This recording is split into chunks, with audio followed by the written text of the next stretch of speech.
ধন্যবাদ আপনাদের সবাইকে। আসসালামু আলাইকুম রহমতুল্লাহ। তো আমি লায়ন নূর ইসলাম, দ্বাদশ জাতীয় সংসদ নির্বাচনে নওয়াল 2 আসনে স্বতন্ত্র প্রার্থী হিসাবে মনোনয়নপত্র কিনেছিলাম এবং আজকে জমা দিলাম।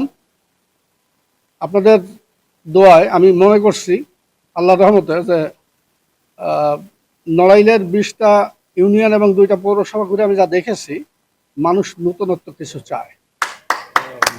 আর আমি আমি তো আপনাদেরই সন্তান, আপনাদেরই ভাই।